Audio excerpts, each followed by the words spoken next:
الحمد للہ رب العالمین والصلاة والسلام علی خاتم الانبیاء والمرسلین اعوذ باللہ من الشیطان الرجیم بسم اللہ الرحمن الرحیم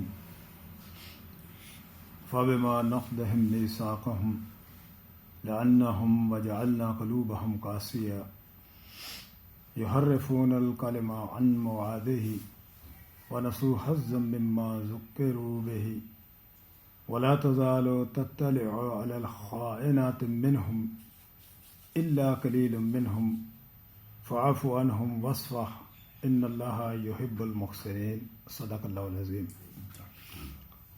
فبما نقضهم ميثاقهم سو ان کے عہد توڑنے پر ہم نے لعناهم ان پر لعنت کی وجعلنا قلوبهم قاسیہ اور ان کے دلوں کو سخت کر دیا.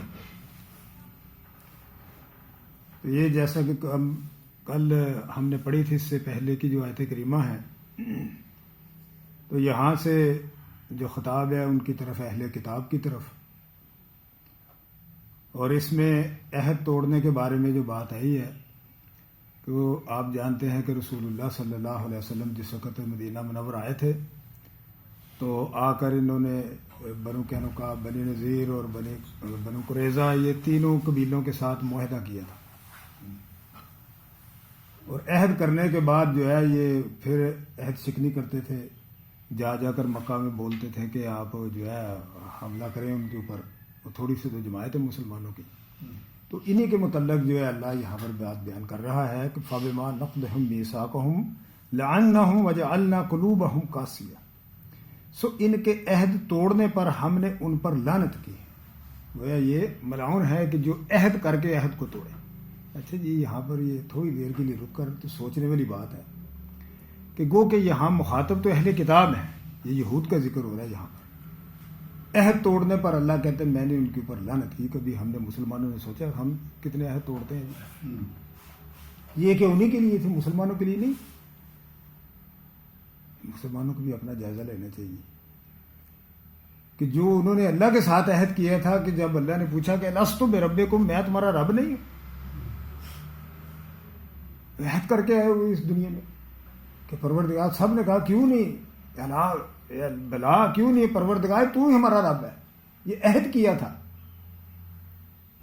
اور اس کے بعد دیکھ لیجئے کہ رسول اللہ صلی اللہ علیہ وسلم نے تو حق ادا کیا کہ پروردگار ہی وہی ہمارا رب ہے، جو اس نے قانون دیا ہے اسی کا اس زمین کے اوپر نفاذ ہوگا، اسی کی مرضی کے مطابق ہم چلیں گے. چوری جو ہے اگر چاہے میری بیٹی کرے تو اس کا بھی میں آرڈر کروں کہ اس کا بھی ہاتھ کاٹ دوں. یہ ہے وہ عہد. عہد جو کیا ہے اس کے اوپر پورا اترنا کہ پروردگار تو مالک ہے، تو خالق ہے. انسانوں نے کیسے اس دنیا میں رہتے ہوئے زندگی گزارنی ہے اس کا بھی فیصلہ تو ہی کرنا ہے، تو نے قانون دینا ہے. تو یہ ہے کہ جس نے عہد توڑا، اللہ کہتے ہیں میں نے ان کے اوپر لعنت کی.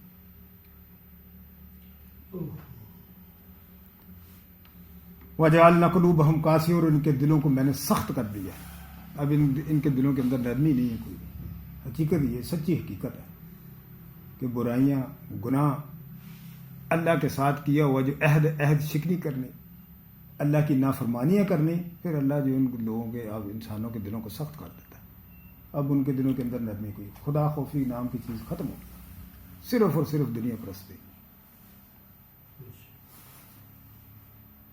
یحرفون الکلم عن مواضعہ، اور کلام کو اس کے مواقع سے پھیر دیتے ہیں، یعنی بدل دیتے ہیں کلام کو. مختلف تحویلیں، اپنی مرضی کے فیصلے اور اپنی مرضی کی چیزیں کتاب میں سے نکال لیں. جو اصل ہے کتاب کی، جو حکم ہے اس کی طرف تو کوئی توجہ نہیں دینی، بس جو ذیلی باتیں ہیں انہی کے اوپر پکڑ کر تو ساری زندگی گزار دینا. کلام کو بدل دینا، خود بھی گمراہ ہونا اور اپنی پوری کی پوری قوم کو بھی گمراہ کرنا. فرمایا وَنَسُوا حَظًّا مِّمَّا ذُكِّرُوا بِهِ، وہ بھول گئے، فراموش کر بیٹھے اس کا ایک بڑا حصہ. وَلَا تَزَالُ تَطَّلِعُ عَلَىٰ خَائِنَةٍ مِّنْهُمْ إِلَّا قَلِيلٌ مِّنْهُمْ فَاعْفُ عَنْهُمْ فَاصْفَحْ. سو آپ صلی اللہ علیہ وسلم ان میں سے تھوڑوں کے سوا ہمیشہ ان کی طرف سے خیانت پر خبر پاتے رہیں گے. تو جو عہد انہوں نے کیا تھا وہ خیانت کرتے رہیں گے. زیادہ تعداد تو ایسی ہے، بس چند ایک ہیں جنہیں کچھ تھوڑا بہت کوئی ایسے شریف لوگ بھی بیچ میں آئے کہ جو کہ خیانت نہیں کرتے، جو عہد کیا ہے اس کی پاسداری کچھ نہ کچھ رکھتے. باقی اکثریت جو ہے ایسے ہی لوگوں کی. تو پس فعف عنہم وصفہ، سو آپ انہیں معاف کر دیں اور ان سے فی الحال آپ درگزر فرمائیں. ان اللہ یحب المحسنین، بے شک اللہ احسان کرنے والوں کو دوست رکھتا ہے. گویا یہ بھی احسان ہے، درگزر کرنا اور معاف کرنا. ومن الذین قالوا انا نصارى اخذنا میثاقهم، اور ان لوگوں نے جنہوں نے کہا کہ ہم تو نصارہ ہیں اور ہم نے ان کا عہد لیا، پھر وہ اس کا بڑا حصہ بھول گئے. فنسوا حظا مما ذکروا بہ، اور اس کا بڑا حصہ بھول گئے جس کی انہیں نصیحت کی گئی تھی. وہ اللہ نے جس بات کی انہیں نصیحت کی اس کا تو بڑا حصہ وہ بھول گئے اور اپنی مرضی کے پیچھے یا اپنے نفس کی خواہشات جو ہیں ان کے پیچھے چلنا شروع کر دیا. گویا عیسیٰ علیہ السلام کو معبود بنا لیا. فرمایا وہ بھول گئے. فاغرينا بينهم العداوة والبغضاء إلى يوم القيامة، تو ہم نے ان کے درمیان لگا دیا، ڈال دیا روز قیامت تک عداوت اور بغض. اچھا جی، یہ جس وقت جو اللہ نے نصیحت کی تھی، جو کتاب بھیجی، رسول بھیجے، جس وقت قوم جو ہے وہ بھول جائے نا، تو اس کا علاج پھر اللہ نے یہ بتایا کہ میں کیا کرتا ہوں کہ ان کے درمیان قیامت والے دن تک بغض ڈال دیتا ہوں. یعنی ماضی میں ایسا ہوا کہ یہودی جو ہیں وہ ان کی اور یہ صلیبیوں کی بہت آپس میں لڑائی ہوتی تھی. یہودی کہتے تھے کہ نعوذ باللہ من ذالک کہ یہ تو ولد زنا ہے، یہ خدا بنا بیٹھے ہیں، خدا کا بیٹا بنا بیٹھے ہیں. تو اس بات کے اوپر ان کی آپس میں سخت دشمنی جو ہے وہ چلتی رہی اور کم و بیش یہ 2000 سال تک یا 1900 سال تک جو ہے ان کی آپس میں لڑائیاں اس بات پر ہوتی رہی. مگر آج یہ ایک ایسا دور اور زمانہ ہو گیا کہ کمال ذہانت ہے ان کی یہودیوں کی کہ انہوں نے ان کو بھی اپنا مطیع بنا لیا. مجبوری کیا ہے ان کی صلیبیوں کی؟ مجبوری یہ ہے کہ پوری دنیا کی جو معیشت ہے ان کے ہاتھ میں، کنٹرول میں، بول نہیں سکتے. بولیں گے تو اپنا سارا پیسہ اٹھا لیں گے تو چلو اب جو ہے معیشت خراب ہو گئی ملکوں کی. اور یہ جیسے میں نے آپ کو بتایا ہے کہ یہ 18ویں صدی کے آخر تک، یعنی برطانیہ میں یہ سب سے پہلے انہوں نے وہاں سے اپروول لی تھی کہ اس کے بغیر کاروبار بزنس نہیں ہو سکتا. اس سے پہلے جو ہے وہ بھی مانتے تھے، یسوعی بھی یہ مانتے تھے کہ یہ سود جو ہے اس سے لین دین جو ہے حرام ہے. تو آج وہ بھی ان کے سامنے سرنڈر ہو چکے ہیں، مجبور ہو چکے ہیں معیشت ان کے ہاتھ میں کنٹرول کرنے کے بعد. تو فرمایا اور پھر اس کے بعد آپس میں بھی ان کی بہت لڑائیاں ہوتی رہی ہیں صلیبیوں کی، پروٹیسٹنٹ اور کیتھولک. وغیرہ ماضی میں کچھ کہتے ہیں کہ جھلک دوبارہ ایک نظر آئی تھی اس میں آئرلینڈ میں کہ کیسے ان کے ایک دوسرے کا انہوں نے خون بہایا. بلکہ بعض جو مفسر ہیں وہ لکھتے ہیں کہ لندن میں ایک شخص نے کتاب لکھی کہ بلڈ آن کراس، سلیب کے اوپر خون، کس قدر انہوں نے ایک دوسرے کا آپس میں خون بہایا. اور اس کے پیچھے بھی یہودیوں کی سازش، ان کو آپس میں لڑا. انہیں پتہ ہے کہ ہماری طرف سے توجہ تب ہی ہٹے گی ان کو آپس میں لڑوایا جائے، اور اس طریقے سے انہوں نے آپس میں لڑوایا. اور جس وقت ہم تاریخ کا مطالعہ کرتے ہیں تو مسلمانوں میں بھی یہ گروہ پرستی اور یہ چیزیں جو بنائی ہیں پیچھے ان کے یہ ہیں. اصل جو چیز یہ ہے کہ مسلمان کیوں ایسے ہوئے قرآن کو چھوڑ کر. آج بھی قرآن کو بنا لیں گے واپس کی لڑائیاں ختم ہو جائیں. تو جیسے میں نے آپ کو بتایا کہ صلاح الدین ایوبی کا جس وقت دور آیا، زمانہ آیا، تو اس وقت بھی صورتحال ایسی، آپس میں ایک دوسرے سے بحثیں ہو رہی ہیں، تکرار ہو رہی ہے شیعان علی اور شیعان عثمان کا. تو اس نے کہا خبردار، پورے ملک میں کسی مسجد میں یہ مسئلے کے اوپر بات نہیں ہوگی، صرف جہاد پر بات ہوگی. بیت المقدس قبلہ اول کو آزاد کرانا، اس کے لیے لوگوں کو تیار کیا. تو آج بھی مسلمانوں کے اندر اگر یونٹی اور اتحاد اگر پیدا ہو سکتا ہے تو اس کا بنیادی نقطہ ایک ہی ہے کہ قرآن، اور اس بحث کو ختم کر دیا جائے. کسی جگہ کے اوپر، کسی مسجد میں اس معاملے کے اوپر، اس موضوع کے اوپر کوئی گفتگو نہ ہو. فرمایا کہ ان کے یہ اللہ کے جو احکامات، جس چیز کی نصیحت کی گئی تھی، جس چیز کا انواز کیا گیا تھا، وہ چھوڑنے کے بعد اللہ نے کیا کیا؟ فَأَغْرَيْنَا بَيْنَهُمُ الْعَدَاوَةَ وَالْبَغْضَاءَ إِلَى يَوْمِ الْقِيَامَةِ، قیامت والے دن تک، قیامت والے دن تک ان میں آپس میں بغض اور یہ جو کینہ ہے یہ ڈال دی، عداوت اور بغض ان میں ڈال دی. فَسَوْفَ وَسَوْفَ يُنَبِّئُهُمُ اللَّهُ بِمَا كَانُوا، اللہ جلد انہیں جتا دے گا جو وہ یصنعون، جو وہ کرتے تھے. وہ قریب ہی اللہ انہیں بتائے گا. اور ماضی میں نہیں سی بات کی سزا دی گئی. اچھا جی، یہ پڑھتے ہوئے نا ایک ذہن میں سوچ آ رہی ہے کہ جس وقت سانحہ سقوط بغداد ہوا، مسلمانوں کو کس بات کی سزا ملی؟ اشرافیہ سے لے کر سرکاری افسران سے لے کر پولیس، کیا تو فوجی جو تھوڑے بہت حفاظت کے لیے تھے، باقی تو اس نے جو غدار تھا وزیر اس کا، اس نے تو دور دراز جگہوں کے اوپر بھیج دی کہ اس کی یہاں ضرورت نہیں ہے. علماء سے لے کر عوام تک، عورتیں کیا، مرد کیا تو بچے کیا، یہ کس بات کی سزا ملی تھی جی مسلمانوں کو؟ یہی آپس میں بحث ہے، آپس میں بحث اور تکرار مسالک کی بنیاد کے اوپر. وہ بھی غفلت میں بیٹھے ہوئے ہیں. وہ بھی اللہ تعالیٰ نے کہا کہ میں نے تمہیں خیر امہ بنایا، امامت تمہیں دی ہے، آخری نبی محمد رسول اللہ صلی اللہ علیہ وسلم تمہارے پاس بھیجے ہیں، قرآن بھیجا ہے، اور تم کون سے کام کر رہے ہو؟ تو جس وقت کوئی قوم یا ملک قرآن کو پس پست ڈال دیں اور آپس کی بحثیں کرنے شروع کر دیں تو پھر جو ہے اللہ کی سنت جو ہے وہ تبدیل نہیں ہوتی. پورے کے پورا شہر جو ہے کسی کو زندہ نہیں چھوڑا، سب کو قتل کر دیا، حکمرانوں سے لے کر علماء تک اور علماء سے لے کر عام لوگوں تک، عورتیں کیا تو مرد کیا تو بچے کیا، سارے کے سارے. کس بات کی سزا ملی؟ آپس میں بحثیں کرنا، فرقوں اور گروہوں میں اور جماعتوں میں اپنے آپ کو تقسیم کر لینا، اس کے اوپر بحث کرنا، قرآن کو پسے پشت ڈال دینا. قرآن تو ہے سیدھی سیدھی جہاد کی دعوت دیتا ہے کہ اللہ کے راستے میں لڑو اور اللہ کی حاکمیت کو قائم کرو. جب آپ اس کے لیے جد و جہد اور کوشش کریں گے، عدل و انصاف جو کہ ہر انسان اس کا متلاشی ہے، وہ چاہتا ہے اسے انصاف ملے، اور کہیں سے بھی آپ کو انصاف نہیں ملے گا. انصاف کرنے والا صرف اللہ ہے، اس دنیا میں بھی اور قیامت والے دن بھی وہی کرے گا. لہذا اگر آپ انصاف چاہتے ہیں، عدل چاہتے ہیں، تو اس کے نظام کو نافذ کریں.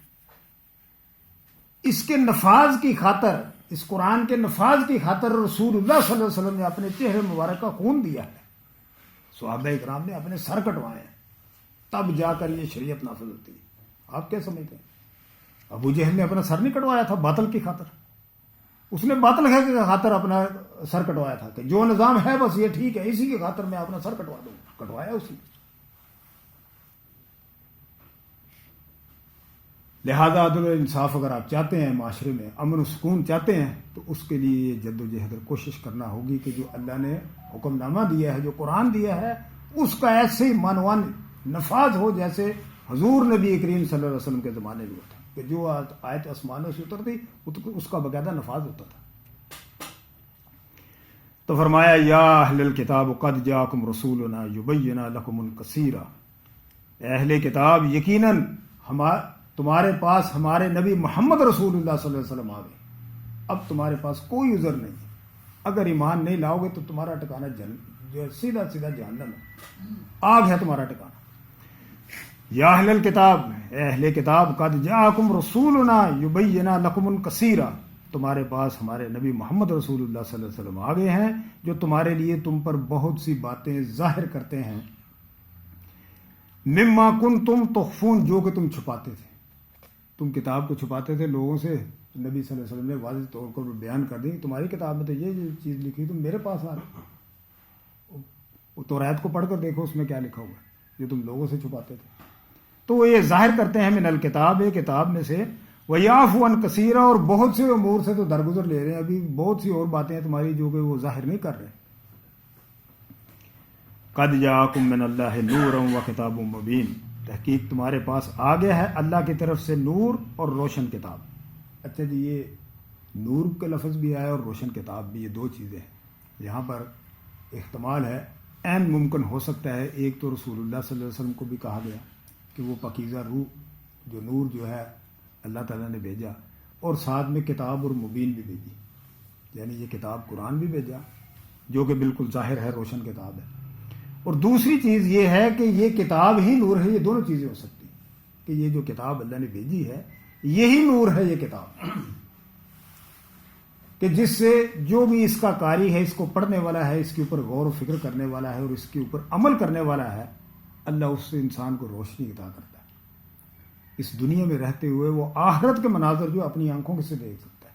یہ ایک ایسا روشن نور ہے جو اللہ نے بھیجا تمہارے پاس. قد جاءکم من اللہ نور و کتاب مبین، تمہارے پاس آ گیا ہے اللہ کی طرف سے نور اور روشن کتاب. یہدی بہ اللہ من اتبع رضوانہ سبل السلام، اللہ سلامتی کی راہ سے اسے ہدایت دیتا ہے جو اس کی رضا کے تابع ہو.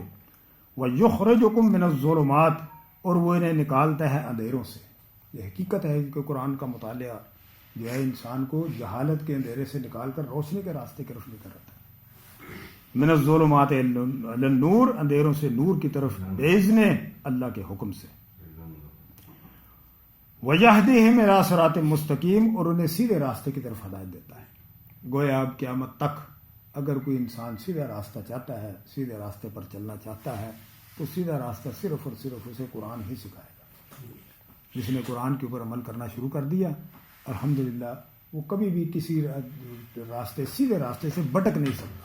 سیدھے راستے کی رہنمائی صرف اور صرف یہ نور اور کتاب المبین اللہ نے بھیجی یہ دکھائے گا.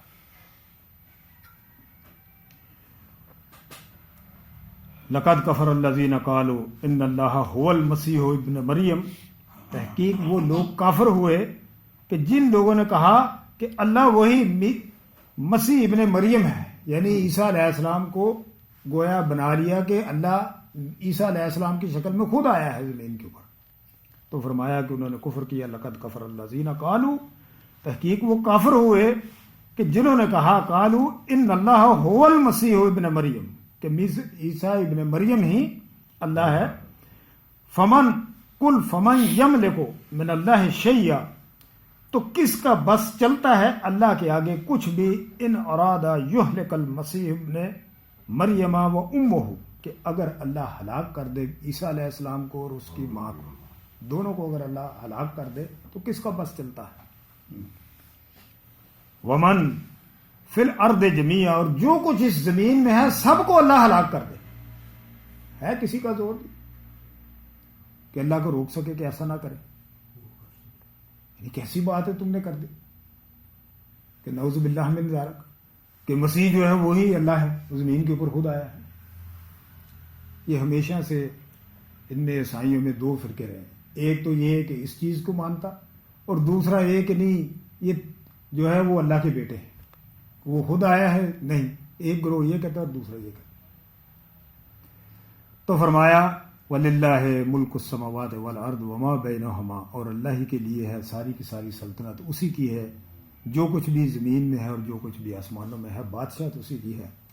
يَخْلُقُ مَا يَشَاءُ، وہ جو چاہتا ہے پیدا کرتا ہے اور جس طریقے سے چاہتا ہے پیدا کرتا ہے. کوئی اسے پوچھ نہیں سکتا کہ اللہ تو نے ایسا کیوں کیا. کوئی سوال نہیں، اس کی مرضی ہے. وہ چاہے تو مومن سے کافر اور کافر سے مومن کو پیدا کرے، یہ اس کی مرضی ہے. حضرت بدھ شکن اور اس کے گھر اللہ نے ابراہیم کو پیدا کر دیا. نوح علیہ السلام آخر تک وہ کفر کی حالت میں رہا ان کا بیٹا. تو یہ مومن سے کافر اور کافر سے مومن پیدا کر دے، یہ اللہ کی شان ہے. کوئی سوال نہیں کر سکتا، پوچھ نہیں سکتا یا اللہ تو نے ایسا کیوں کیا. اس کا باپ تو بڑا نیک تھا، نبی تھا تیرا، بیٹا کافر نافرمان. یا اللہ اس کا باپ تو کافر تھا، بیٹا تو نے فرما بردار دے دیا، نیک صالح انسان. تو کوئی اسے اس کی اپنی مرضی ہے. یخلق ما یشاء، وہ جو چاہتا ہے کرتا ہے. واللہ علی کل شیء قدیر، وہ ہر شے پر قدرت رکھنے والا ہے. کوئی چیز ایسی نہیں جو اس کی قدرت سے باہر ہو. وقالت الیہود والنصارى نحن ابناء اللہ واحبائہ، اور یہود و نصارہ نے کہا کہ ہم تو اللہ کے بیٹے ہیں، بڑے برگزیدہ ہیں اور اس کے بڑے ہی ہم پیارے ہیں. کل نبی صلی اللہ علیہ وسلم پھر ان سے پوچھئے فَلِمَا يُعَذِّبُكُم بِذُنُوبِكُم، پھر تمہارے گناہوں پر اللہ تمہیں سزا کیوں دیتا ہے؟ جیسے میں نے آپ کو پہلے بتایا کہ آپس میں بھی تمہاری لڑائیاں ہوتی ہیں اور بخت نظر نے تمہیں مار کے وہاں سے نکالا، اس کے بعد جنرل ٹائٹس جو رومی تھا اس نے تو تمہیں سزائیں دی، مارا، تمہارا قتل عام کیا. یہ حال ہی میں پچھلی صدی میں آپ چلے جائیں تو وہ ہٹلر تھا، اس نے تمہارا قتل عام کیا. تم اتنے اگر اللہ کے بڑے پسندیدہ ہو، اس کے بیٹوں کی مانند ہو، تو پھر تمہیں سزا کیوں دیتا ہے؟ گویا تمہارے جرائم اور تمہارے گناہوں کے سبب اللہ تمہیں سزا دیتا ہے. اور جیسے میں نے آپ کو بتایا کہ وہ یاد کرنے والی بات ہے سانحہ سکوت بغداد میں، کہ جس وقت مسلمان نافرمانیاں کریں گے تو پھر اللہ کی سنت ایک ہی ہے.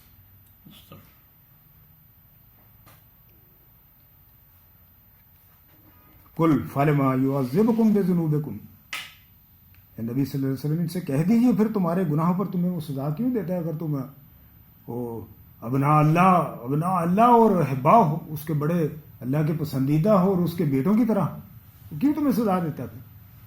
تو پوچھیے ان سے. بل انتم بشر ممن خلق،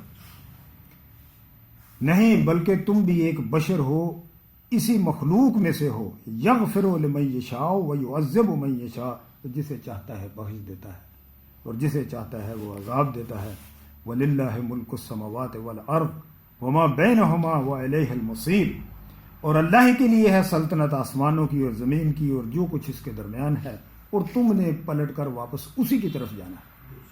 اور ذہین اور سمجھدار انسان تو وہ ہے کہ جو اپنے رب کے پاس جانے سے پہلے تیاری کر کے رکھے، اپنا اعمال نامہ دیکھتا رہے، میرے نیکیاں کتنی ہیں اور برائیاں کتنی ہیں، یہ دیکھتا رہے، واپس اسی کے پاس جانا ہے. یہ ساری کائنات اللہ کی، زمین اور آسمان جو کچھ ہی اس کے درمیان میں ہے، بادشاہ ہو اسی کی. تو ذہین اور سمجھدار انسان کون سا ہے کہ چلتا پھرتا اسی دنیا میں ہے، رہتا بھی اسی معاشرے میں ہے، مگر اس کے ذہن کی سوچ جو ہے وہ آخرت ہوتی ہے، اپنے رب کے پاس جانا اور اس سے ملاقات کرنی. یہ ہے وہ ذہین انسان. اور بے وقوف انسان کون سا ہے کہ جو واعظ و نصیحت اللہ کا قرآن پڑھتا ہے، سنتا ہے، دونوں کان کھلے رکھتا ہے، ایک کان سے سنا اور دوسرے کان سے نکال دیا. یہ بے وقوف انسان ہے. اپنے منہ سے تو نہیں کہتا جیسے یہودی نے کہا تھا سمعنا وعصینا، ہم نے سنا اور نافرمانی کی. یہ خاموش رہتا ہے، ایک طرف سے سنا دوسری طرف سے نکال دیا. زندگی میں کوئی تبدیلی نہیں آ رہی، نہ اخلاق میں تبدیلی آ رہی ہے، نہ گفتگو میں کوئی تبدیلی آ رہی ہے، ویسے کی ویسے. اگر بےہودہ کوئی زبان کے اوپر جا رہی ہے تو ویسے ہی جیسے پہلے تھے ویسے، قرآن سننے کے بعد بھی ویسے.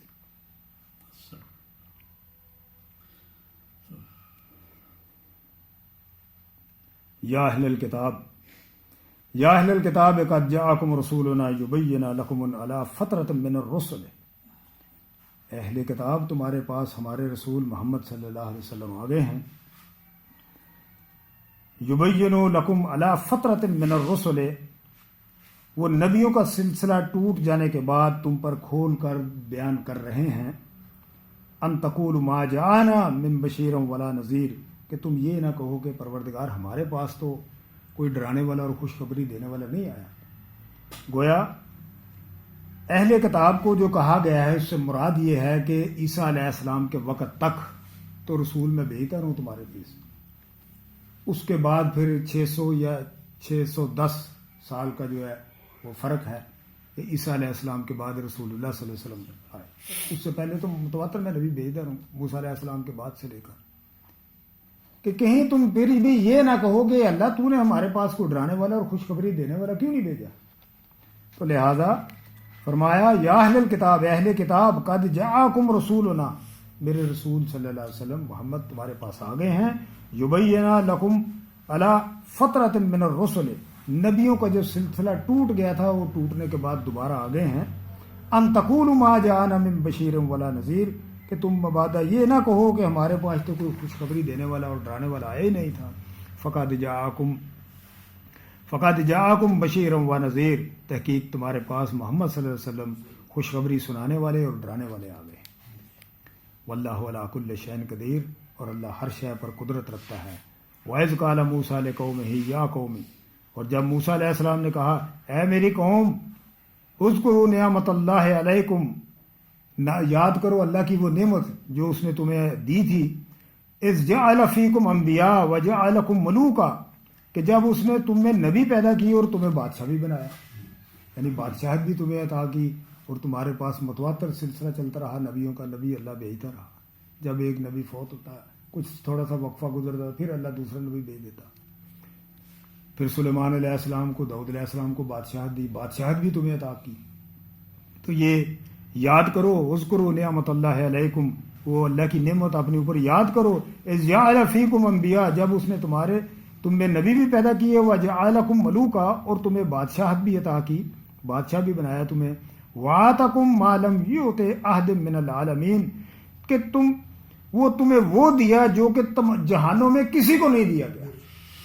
اچھا جی، یہ پڑھتے ہوئے مجھے پھر تاریخ یاد آ رہی ہے کہ مسلمانوں کو بھی سوچنا چاہیے کہ اللہ کے بندو، 3 بر اعظموں کے اوپر اللہ نے تمہیں حکومت دی تھی مسلمانوں پر، کیوں تم آج مغلوب ہو؟ پوری دنیا میں تمہاری کوئی حیثیت ہے؟ کسی کھاتے میں لیتے ہیں جی؟ جب ان کی میٹنگیں آپس میں ہوتی ہیں پوری دنیا کے جو بڑے بڑے جو ادارہ دار بنے ہوئے ہیں، کسی کھاتے میں لیتے ہیں مسلمانوں کو؟ صلیبی ہوں یا پھر یہودی ہوں، وہ اپنے فیصلے خود کرتے ہیں. جہاں بھی اکٹھے بیٹھے ہیں، کبھی مسلمان کسی ملک کو کوئی اہمیت نہیں دیں گے. وہ ایک وقت تھا کہ دنیا کی واحد سپر پاور صرف اور صرف مسلمان ہی تھے، 3 بر اعظموں کے اوپر حکومت تھی. وہ جو محمد بن قاسم کو بھیجے، ایک عورتوں نے خط لکھا تھا، وہ کس بنیاد پر لکھا تھا؟ انہیں معلوم تھا کہ اس وقت پوری دنیا میں ایک ہی سپر پاور ہے، وہ ہے مسلمان. انہوں نے امداد بھیجی، لشکر بھیجا انہوں نے.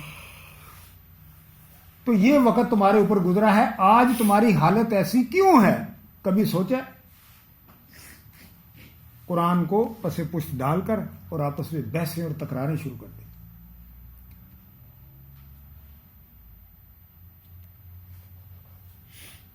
یا قوم، اے میری قوم، اذکروا نعمت اللہ علیکم، اللہ کی نعمت یاد کرو کہ جب اس نے تم میں نبی پیدا کیا، اذ جعل فیکم انبیاء وجعلکم ملوکا، اور تمہیں بادشاہ بنایا، اتنی بڑی سلطنت تمہیں عطا کی، اتنی بڑی حکومت تمہیں عطا کی.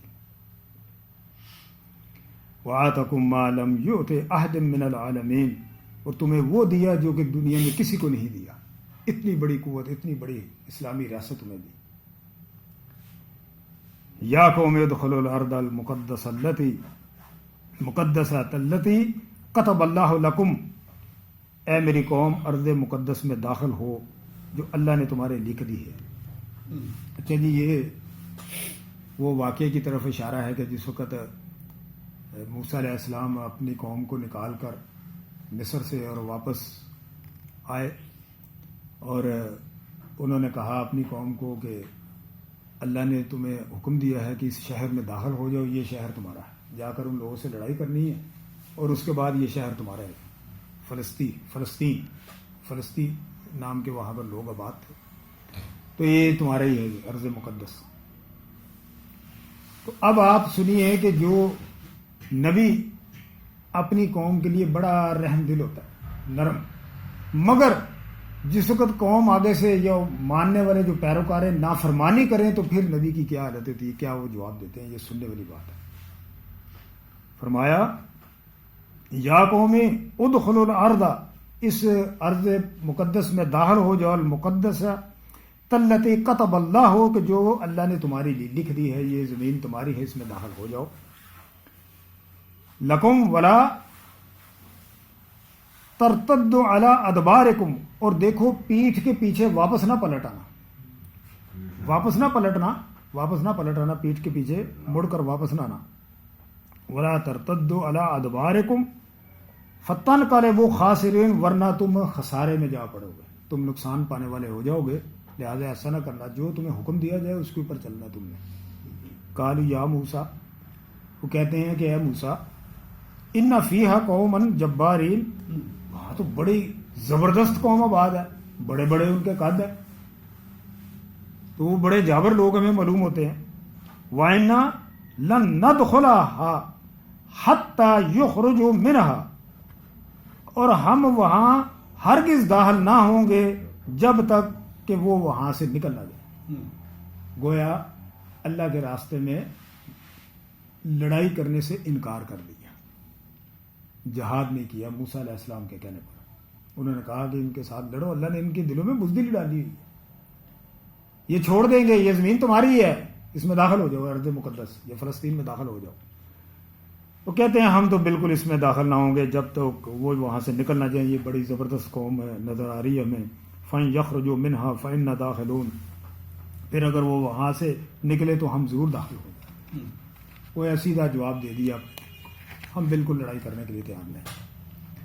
قال رجلان من الذين يخافون، اور ڈرنے والے جو دو آدمی جو اللہ سے ڈرتے تھے انہوں نے کہا، جس کے متعلق آتا ہے کہ یوشع ابن نون اور کالب بن یوفنا، یہ دو افراد کہ جو اللہ سے ڈرنے والے تھے، جن میں یوشع ابن نون جو ہے یہ موسیٰ علیہ السلام کے بعد میں نائب ہوئے.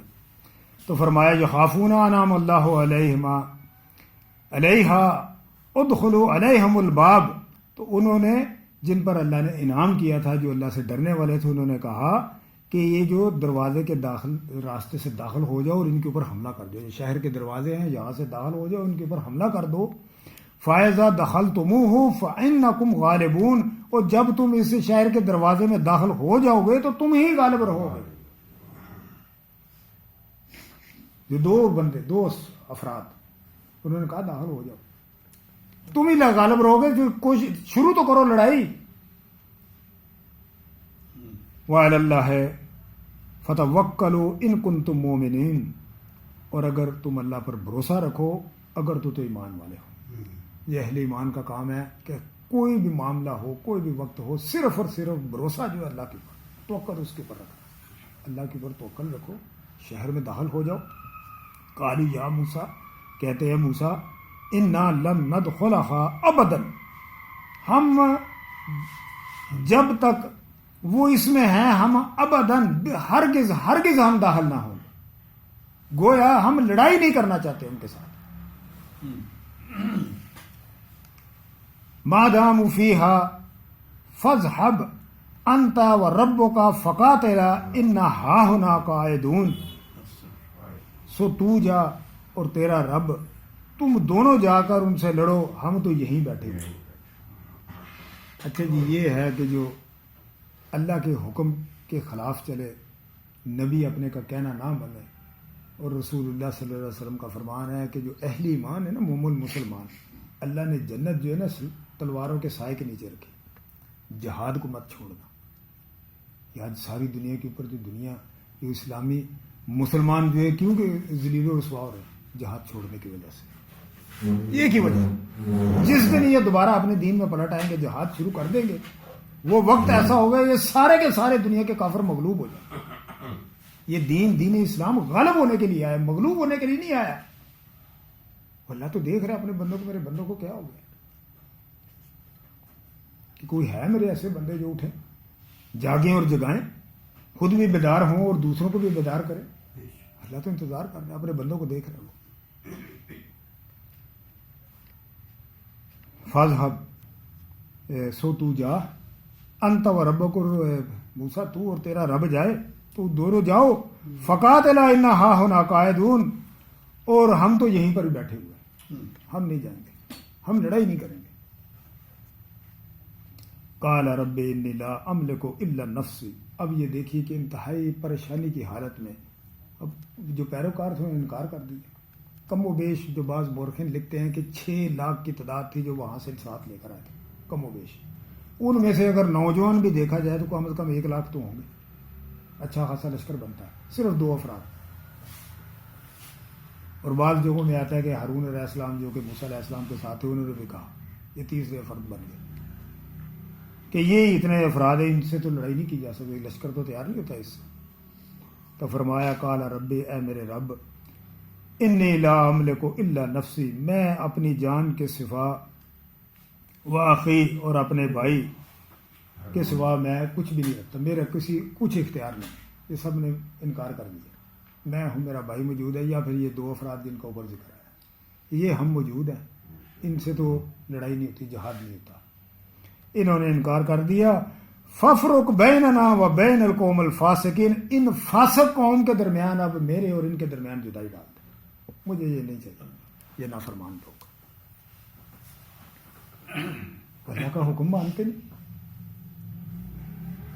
اچھا جی، ہماری اس قوم کو بھی یہ بہت بڑی خوش فہمی ہوئی کہ ہم تو رسول اللہ صلی اللہ علیہ وسلم کے آخری نبی کے ماننے والے، آخری نبی کی امتی، نافرمانیاں کرتے رہیں، جھوٹ بولتے رہیں، دھوکے بازیاں کرتے رہیں، ہمیں تو کوئی گرفت نہیں آئے گی، وہ دعا کریں گے ہم تو سیدھا جنت میں جائیں۔ یہ خوش فہمی میں اپنے آپ کو مبتلا کرنا ہے، نہ اللہ کا کہنا ماننا ہے، نہ اللہ کے رسول کا کہنا ماننا ہے۔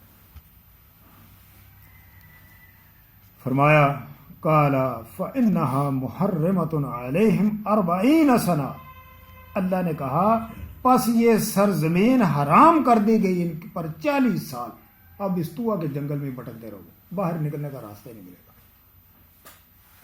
جیسے میں نے آپ کو کہا کہ یہ پھر وہی بات ہے یاد کرنے والی، مسلمان اگر جہاد جب تک نہیں کریں گے تو ان کی حالت ایسی رہے گی جیسے یہ ایسی پستی میں گرے رہیں گے، کوئی ان کی عزت کوئی احترام نہیں ہوگا۔ 40 سنہ، 40 سال تک